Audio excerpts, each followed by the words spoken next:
college, I actually was a banker, and I'm not made to be a banker, so...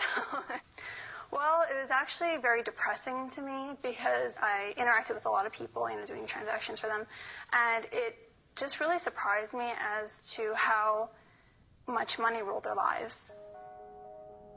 Well, I'm always worried about money. Well, that was after the divorce. But, yeah, $1,000 in debt, and I wasn't 30 yet. It's the whole seduction of money and that lure of a chance to get more. The normal debt, homes, cars. We have contests to see who can spend the least amount of money. And I think one day I actually got down to about $1.50 and that's the whole day's worth of food and everything. Didn't really have much money, and I was constantly struggling. The time I was most worried about money?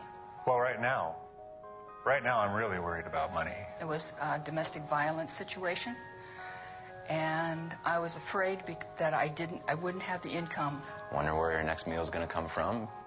Pray that everything's going to work out all right. I always worry about money, whether I have enough, whether I'm spending too much. You got to make money. There's just no way around it. And you got to do what you got to do short of illegal things. I think that if money hadn't been an issue, we would have totally been okay. Questions I have about money? If I had any questions about money, what would I like to know? What is the actual worth of $1 these days?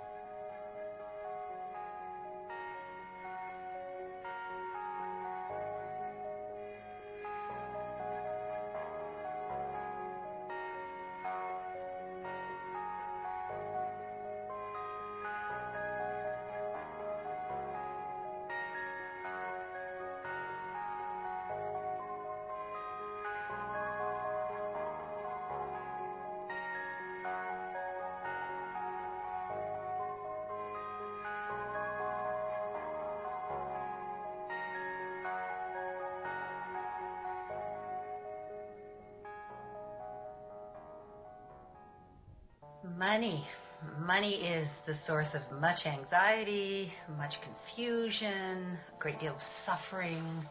Money makes the world go round. That's the one that everybody knows. Money is a tool to help people live a better quality of life. But somehow it's become the all in all. People think that money is life in itself. The standard view is that if you get richer, you get better off and you're happier. Well, it turns out not to be true. People's absolute standard of living, once they're above poverty, is pretty weakly related to happiness. I'm going to make a rough claim that about 95% of family feuds, problems, breakdowns, are about money. And I'm probably conservative. In America, to have $1 million means that you're successful. I mean, but what does that really mean? Why is that? What's so special about money? Why do we deal about money as basically the breakdown in the family? Why is it so frequent?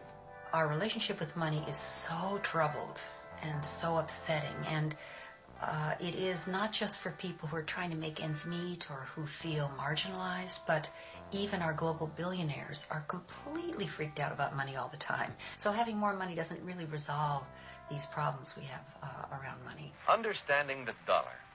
That means more than knowing what a dollar bill looks like or what a silver dollar is.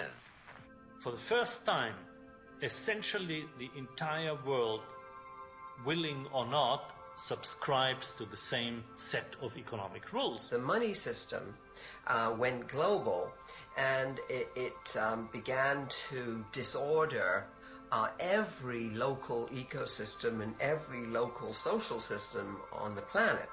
At the bottom of all the rules is the rule that making money is always more important than anything else.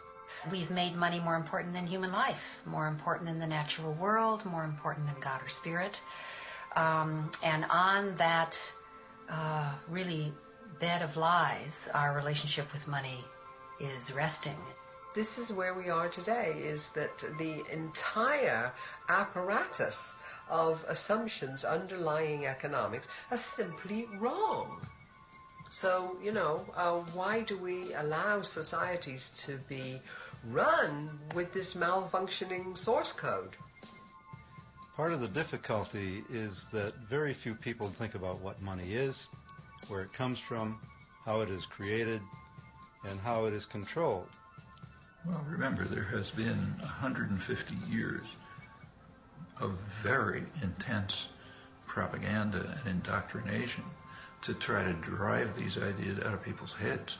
If we could unpack all of this mystification, we'd probably find that economics was made so complicated in order to mystify people, so they could not really figure it all out.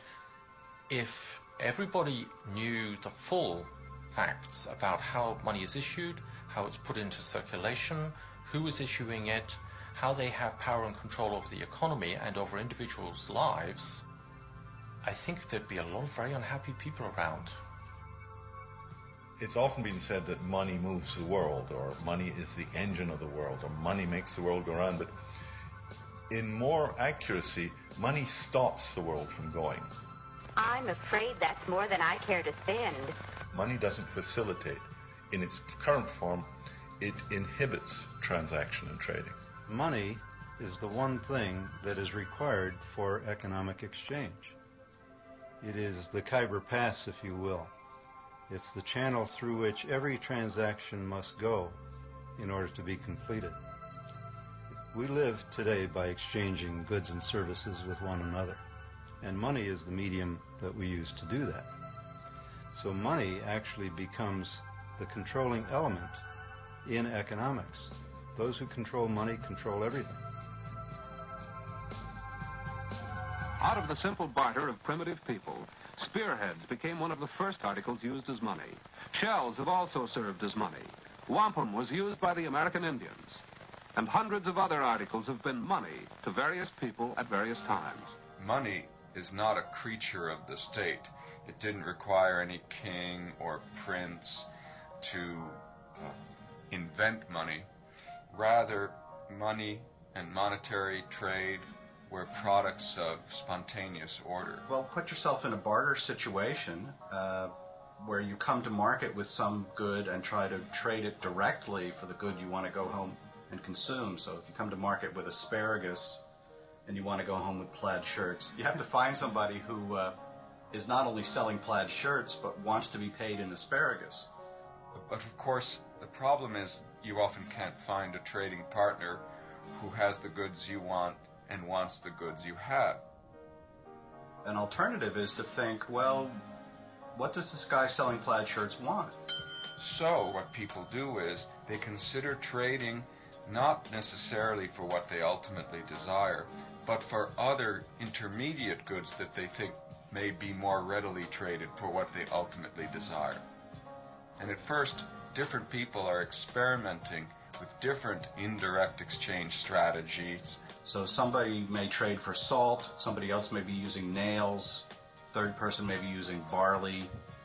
But what happens is the more certain goods get adopted in these individual efforts, the more attractive their use for the same purpose will seem to other people.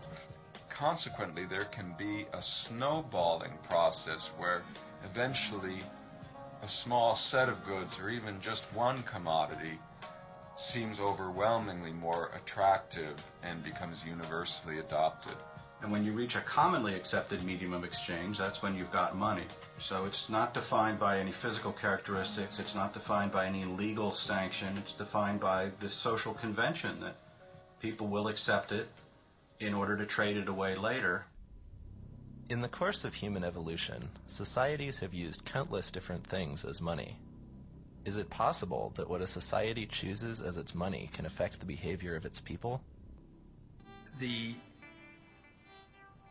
classical, conventional way of thinking